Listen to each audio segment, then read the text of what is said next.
Hey, what's up, guys? Hope you're well. Checking in here. I wanted to share with you some books that I bought in researching this theme of the mind virus that has been of interest to me lately. If you not sure what that is, I did a video on it, kind of looking through the frame of Jordan Hall. He did a couple videos outlining his idea of the mind virus. If you're interested, I'll link the video down below if I can remember here. So I bought 5 or 6 books kind of in this realm. I'm not looking to go full tinfoil hat here. I'm looking to get to the edge though, and maybe bring back some chaos to incorporate into this order that is hopefully manifesting somewhere somehow. First book, and I'm going to read from this from the introduction here before this video is over, is Edward Bernays, his 1928 book, Propaganda. If you don't know who Edward Bernays is, he was the nephew of Sigmund Freud. He is the father of propaganda. He's the father of public relations. He's really responsible for the way that advertising and marketing has been established and was used in the 20th century and is still being used. I think he's an important thinker to understand and kind of wrap your head around to get a good grip on what's going on around here, at least in the United States and globally, actually. I got this book, The Father of Spin, which was a biography of Edward Bernays. Picked up this book, The Art of War, Spirituality for Conflict, which I think Sun Tzu's The Art of War has a lot to inform us with regards to the tactics currently being used. I got this book, Gene Sharp's From Dictatorship to Democracy. Gene Sharp was a university professor, I believe, at the University of Boston. He wrote this book, which was, actually, let me read from the back cover of it, or the side cover. 21 years ago, at a friend's request, the scholar Gene Sharp wrote a blueprint for nonviolent resistance to repressive regimes. It was then translated, photocopied, and handed from one rebel to another, traveling from country to country across the globe. From Iran and Venezuela, both countries consider Sharp to be an enemy of the state, to Serbia, Pakistan, and Afghanistan. From Tibet, Vietnam, and the former Soviet Union to China and Nepal, and more recently and notably in Tunisia, Egypt, Yemen, Libya, and Syria, where the leaders of the Arab Spring view Sharp's ideas as the guiding light for their movement. This short, pithy, and extraordinarily clear guide to overthrowing a dictatorship by nonviolent means lists 198 specific methods, including sit-ins, popular non-obedience, selective strikes, withdrawal of bank deposits, revenue refusal, walkouts, silence, and hunger strikes. Now available for the first time in the United States as a paperback, From Dictatorship to Democracy is the remarkable work that has made the little-known Gene Sharp into the man who changed the world, quote unquote. It's from the Boston Globe. For anyone seeking to understand the political change that is sweeping the globe, and for those seeking to make change at home, here is an essential guide for our times. I don't know about all that, but I'm interested to see what's in this book. All right, next up is this book by Jane Jacobs. It's called Dark Age Ahead. Jane Jacobs, she's the author of The Death and Life of Great American Cities. She is or was an American-Canadian journalist, author, and activist. She wrote a lot about urban planning. She was very prescient in her thought from what I have read and have looked through. This would be the first book that I purchased of hers, and I'll read a little bit from the back to kind of give you an idea how it fits into the theme here. In this indispensable book, Jane Jacobs, renowned author of The Death and Life of Great American Cities and the Economy of Cities, convincingly argues that as agrarianism gives way to a technology-based future, we stand on the brink of a new dark age, a period of cultural collapse. Jacobs pinpoints 5 pillars of our culture that are in serious decay: community and family, higher education, the effective practice of science, taxation and government, and the self-regulation of the learned professions. The corrosion of these pillars, Jacobs argues, is linked to societal ills such as the environmental crisis, racism, and the growing gulf between rich and poor. But this is a hopeful book as well as it is warming. Drawing on her vast frame of reference from 15th century Chinese shipbuilding to Ireland's cultural rebirth, Jacobs suggests how the cycles of decay can be arrested and our way of life renewed. Invigorating and accessible Dark Age Ahead is not only a major achievement, but also one of the most important works of our time. She wrote this. She died in 2006. She wrote this shortly before her death. 2004. And she predicted a lot of what's going on here. She was interested in complexity theory, organic complexity.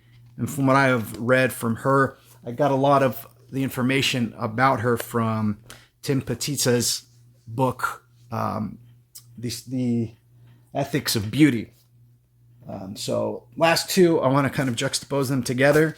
They came on the same day. I ordered them separately. I ordered this book, White Fragility, by Robin Diangelo, which is a #1 New York Times bestseller. It has been for the last few weeks, if not longer than that. And Robin Diangelo is a consultant. If you're not familiar with her, she's a consultant that goes and receives tens of thousands of dollars for speaking engagements with corporations, universities, governments, groups doing workshops on how to understand and work with white fragility. Just quickly from the back, what is white fragility in this groundbreaking and timely book? Anti-racist educator Robin Diangelo deftly illuminates the phenomenon of white fragility, referring to the defensive moves that white people make when challenged racially. White fragility is characterized by emotions such as anger, fear, and guilt, and by behaviors including argumentation and silence. These behaviors, in turn, function to reinstate white racial equilibrium and prevent any meaningful cross-racial dialogue. In this in-depth examination, Diangelo explores how white fragility develops, how it protects racial inequality, and what we can do to engage more constructively. Maybe I'll do some readings from here. And guys, let me know if you'd like to hear from any of these books in particular. So I got this book and this book on the same day. I ordered this one. It took probably 3 weeks to come. I ordered this book and it came, a couple days, but they arrived on the same day. I took that as a symbolic gesture to kind of read them together. This book, of course, is George Orwell's 1984. It was published in the summer of 1949. And to get I think a good grasp of what is happening and what's to come, it's important to read this book. There's a lot of audio versions of this book on YouTube you could read, but I highly recommend it. Maybe I'll do some readings together of these two books and see what fruits that bears out. All right, so before I sign off, I'm going to read the chapter 1 from, it's just a couple pages, 2 or 3 pages from Propaganda, which again is from Edward Bernays' 1928 book. All right, the front of the cover has a nice blurb from Noam Chomsky. Bernays' honest and practical manual provides much insight into some of the most powerful and influential institutions of contemporary industrial state capitalist democracies. So, all right, let's go ahead and just read the first chapter. Again, it's only a couple pages. It'll give you an idea of the ideas in this book. So, first chapter is entitled Organizing Chaos. The conscious and intelligent manipulation of the organized habits and opinions of the masses is an important element in democratic society. Those who manipulate this unseen mechanism of society constitute an invisible government, which is the true ruling power of our country. We are governed, our minds molded, our tastes formed, our ideas suggested, largely by men we have never heard of. This is a logical result of the way in which our democratic society is organized. Vast numbers of human beings must cooperate in this manner if they are to live together as a smoothly functioning society. Our invisible governors are, in many cases, unaware of the identity of their fellow members in the inner cabinet. They govern us by their qualities of natural leadership, their ability to supply needed ideas, and by their key position in the social structure. Whatever attitude one chooses toward this condition, it remains a fact that in almost every act of our daily lives, whether in the sphere of politics or business, in our social conduct or our ethical thinking, we are dominated by the relatively small number of persons, a trifling fraction of our 120 million, who understand the mental processes and social patterns of the masses. It is they who pull the wires which control the public mind, who harness old social forces and contrive new ways to bind and guide the world. It is not usually realized how necessary these invisible governors are to the orderly functioning of our group life. In theory, every citizen may vote for whom he pleases. Our Constitution does not envisage political parties as part of the mechanism of government, and its framers seem not to have pictured to themselves the existence in our national politics of anything like the modern political machine. But the American voters soon found that without organization and direction, their individual votes, cast perhaps for dozens of hundreds of candidates, would produce nothing but confusion. Invisible government, in the shape of rudimentary political parties, arose almost overnight. Ever since then, we have agreed for the sake of simplicity and practicality that party machines should narrow down the field of choice to 2 candidates, or at most 3 or 4. Now, how has that worked out? In theory, every citizen makes up his mind on public questions and matters of private conduct. In practice, if all men had to study for themselves the abstruse economic, political, and ethical data involved in every question, they would find it impossible to come to a conclusion without anything.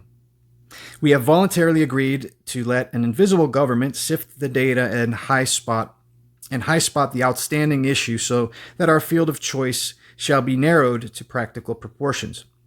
From our leaders and the media they use to reach the public, we accept the evidence and the demarcation of issues bearing upon public question.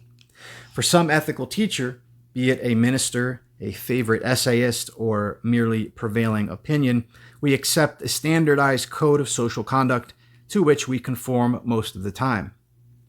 In theory, everybody buys the best and cheapest commodities offered him on the market. In practice, if everyone went around pricing and chemically tasting before purchasing the dozens of soaps or fabrics or brands of bread which are for sale, economic life would be hopelessly jammed. To avoid such confusion, society consents to have its choice narrowed to ideas and objects brought to its attention through propaganda of all kinds. There is consequently a vast and continuous effort going on to capture our minds in the interest of some policy or commodity or idea. It might be better to have, instead of propaganda and special pleading, committees of wise men who would choose our rulers, dictate our conduct, private and public, and decide upon the best types of clothes for us to wear and the best kinds of food for us to eat. But we have chosen the opposite method, that of open competition. We must find a way to make free competition function with reasonable smoothness. To achieve this, society has consented to permit free competition to be organized by leadership and propaganda. Some of the phenomena of this process are criticized: the manipulation of news, the inflation of personality, and the general ballyhoo by which politicians and commercial products and social ideas are brought to the consciousness of the masses. The instruments by which public opinion is organized and focused may be misused, but such organization and focusing are necessary to orderly life. As civilization has become more complex and as the need for invisible government has been increasingly demonstrated, the technical means have been invented and developed by which opinion may be regimented. With the printing press and the newspaper, the railroad and the telephone, the telegraph, radio, and airplanes, ideas can spread rapidly and even instantaneously all over the whole of America. This was 1928, remember? H.G. Wells senses the vast potentialities of these inventions when he arrives in the New York Times. Quote from H.G. Wells: "Modern means of communication, the power afforded by print, telephone, wireless, and so forth, of rapidly putting through directive, strategic, or technical conceptions to a great number of cooperating centers, of getting quick replies and effective discussion, have opened up a new world of political processes. Ideas and phrases can now be given an effectiveness greater than the effectiveness of any personality and stronger than any sectional interest. The common design can be documented and sustained against perversion and betrayal. It can be elaborated and developed steadily and widely without personnel, local and sectional misunderstanding." End quote. What Mr. Wells says of political processes is equally true of commercial and social processes and all manifestations of mass activity. The groupings and affiliations of society today are no longer subject to quote-unquote local and sectional limitations. When the Constitution was adopted, the unit of organization was the village community, which produced the greater part of its own necessary commodities and generated its group ideas and opinions by personal contact and discussion among its citizens. But today, because ideas can be instantaneously transmitted to any distance and to any number of people, this geographical integration has been supplemented by many other kinds of groupings, so that persons having the same ideas and interests may be associated and regimented for common action even though they live thousands of miles apart. It is extremely difficult to realize how many and diverse are these cleavages in our society. They may be social, political, economical, racial, religious, or ethical, with hundreds of subdivisions of each. In the World Almanac, for example, the following groups are listed under the A's. Wow. I'll just read a few of these here. The League to Abolish Capital Punishment, Association to Abolish War, American Institute of Accountants, Actors Equity Association, Actuarial Association of America, International Advertising Association, National Aeronautic Association, Albany Institute of History and Art, Amen Corner, American Academy in Rome, American Antiquarian Society, League for American Citizenship, and it just goes on and on. I'm not going to read them all. Let's see how. So it's got another large list of groups here. It says the American Newspaper Annual and Directory for 1928 lists 22,128 periodical publications in America. I've selected at random the N's publishing in Chicago. They are NORAD, Bohemian Daily Newspaper, NORAD Polski, Polish Monthly, NARD, Pharmaceutical, National Corporation Reporter, National Culinary Progress, National Dog Journal, and it just goes on. It's got a list of these types of associations. Think about how many we have now. All right, so I'll move on a little bit here. I thought this was just a couple pages. Yeah, there's a page and 2 pages left here. So the circulation of some of these publications is astonishing. The National Livestock Producer has a sworn circulation of 155,978. The National Engineer of 20,328. The New World, an estimated circulation of 67,000. The greater number of the periodicals listed, chosen at random from among 22,000, have a circulation in excess of 10,000. The diversity of these publications is evident at a glance, yet they can only faintly suggest the multitude of cleavages which exist in our society and along which flow information and opinion carrying authority to the individual groups. Here are the conventions scheduled for Cleveland, Ohio, recorded in a single recent issue of World Convention Dates, a fraction of the 5,500 conventions and rallies scheduled. The Employing Photo Engravers Association of America, the Outdoor Writers Association, the Knights of St. John, the National Knitted Outwear Association, and so on and so forth. If all these thousands of formal organization institutions could be listed, and no complete list has ever been made, they would still represent but a part of those existing, less formally but leading vigorous lives. Ideas are sifted and opinions stereotyped in the neighborhood bridge club. Leaders assert their authority through community drives and amateur theatricals. Thousands of women may unconsciously belong to our sorority, which follows the fashion set by a single society leader. Last page. Life satirically expresses this idea in the reply which it represents an American as giving to the Britisher who praises this country for having no upper and lower classes or castes. Quote, yeah, all we have is the 400, there's the 400, the white-collar men, bootleggers, Wall Street barons, criminals, the Dar, the KKK, the colonial dames, the Masons, the Kiwians, the Rotarians, the K of the C, the Elks, the censors, the cognoscenti, the morons, heroes like Lindy, the WCTU, politicians, Menckenites, the bourgeois, immigrants, broadcasters, and the rich and poor, end quote. Yet it must be remembered that these thousands of groups interlace. John Jones, besides being a Rotarian, is a member of a church, a fraternal order, of a political party, of a charitable organization, of a professional association, of a local chamber of commerce, of a league for or against prohibition, or of a society for or against lowering the tariff, or of a golf club. The opinions which he receives as a Rotarian, he will tend to disseminate in the other groups in which they may have influence. This invisible, intertwining structure of groupings and associations is the mechanism by which democracy has organized its group mind and simplified its mass thinking. To deplore the existence of such a mechanism is to ask for a society such as never was and never will be. To admit that it exists but expect that it shall not be used is unreasonable.